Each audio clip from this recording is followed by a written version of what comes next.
We've just got to Lies, Volume 3 in the Gone series. Perhaps you could tell us about Lies, where the story has moved on to, but also backtrack and tell us about the whole series. Well, the idea of Gone is pretty simple. One day, for reasons that are not at all apparent at first, every single person 15 and over disappears from this town in Perdido Beach, California.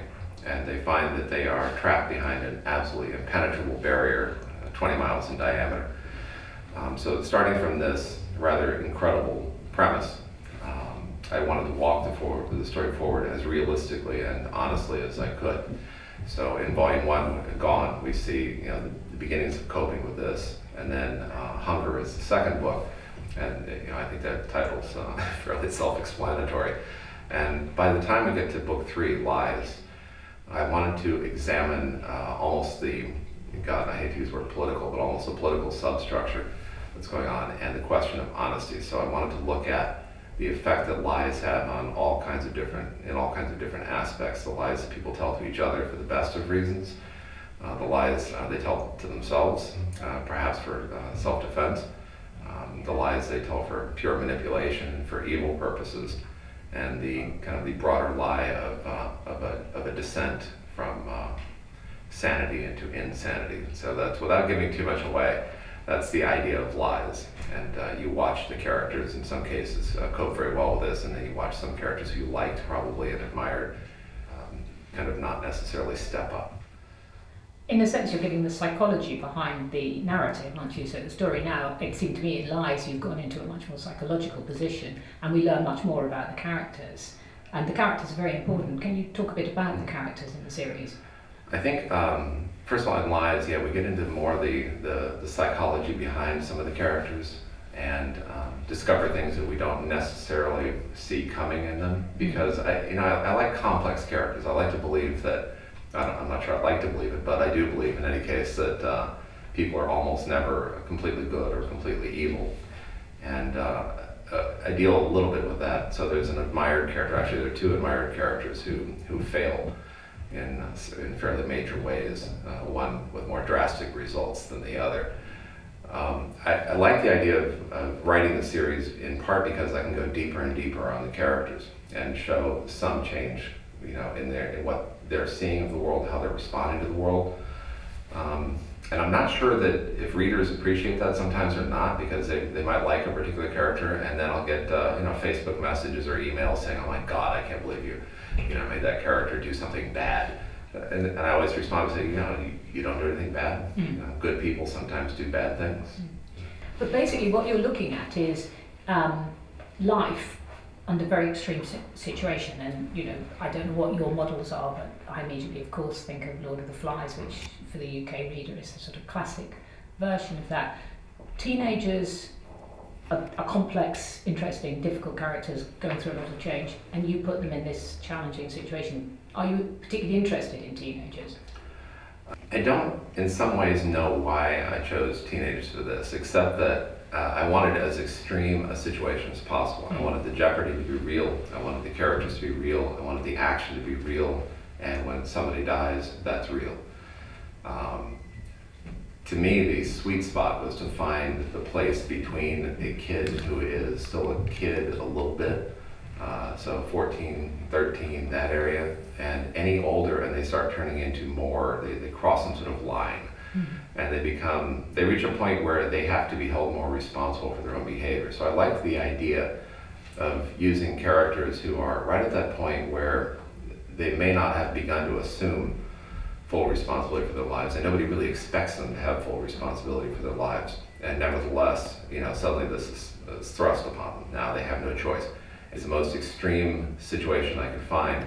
And it is, I would say, a little bit like Lord of the Flies, although the funny thing is, I didn't realize it till I was halfway through book 1. And I was kind of woke up one day and, oh my God, I'm doing Lord of the Flies. So there is, there is, interestingly, by the way, in the map, if you look in the map of Perdido Beach, there's a Golding Street. There are many little shout outs in the maps to various people who've inspired me, whether or not I knew it consciously at the time. Who are the other people who've inspired you? Well, if you look at the map, well, first of all, of course, in the map there are references to various Chicago chefs who I really like because I was living in Chicago at one point. Grand Atkins and Charlie Trotter, and Lake Tremonto is named for the guy who runs True. But setting my own peculiar obsession with food aside, there's a shout out to Mr. Golden, of course.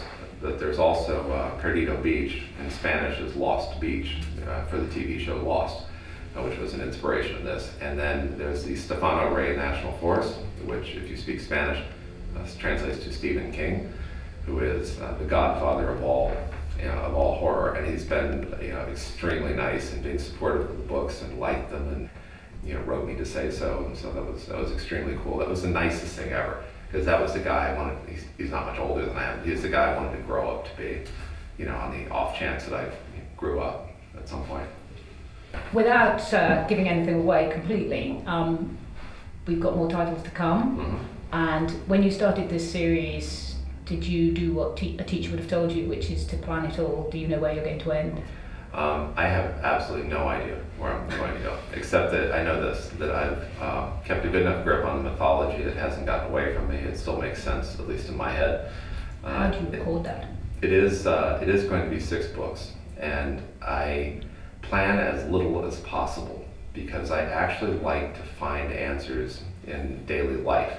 I like the idea of bringing randomness into it. I'll give you an example from the next book, which is after Liza's Plague, because we love the cheerful titles. So in Plague, there was a part where I kind of hit a wall, and like I just knew that I needed an idea, right? So you kind of drive around thinking in the back of your head, well, I need something here. I don't know what it is, but I need something. So I was driving my daughter to school and happened to get cut off by a train, and looked at the train and thought, train. And then I had my answer. I knew exactly what I wanted to do with it. And if I'd been there a minute later or a minute earlier, that wouldn't have happened, and the book would have gone a different direction. I would have found some other solution.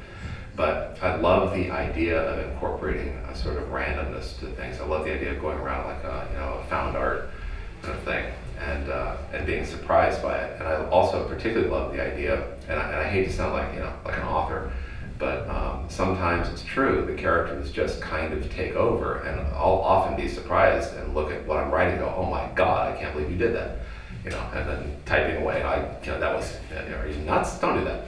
They keep doing it, because if you've done it right, then the characters are at a point where you have no capacity to suddenly shift them. You don't realize what they've become. You start off by writing them as a kind of a point in time, a fixed point. But then they grow over time and acquire behaviors and characteristics and become more fleshed out as full human beings. And then you have no choice, to me, as an author, but to follow your character. You can't go to me, you can't go the other way. You can't just say, well, I'm going to change the personality of this guy because that'll fit my story. No, I got to follow the character. The character, if he won't do it, if Sam won't do something, if Quinn won't do something, then I can't do it. That's the rule for me.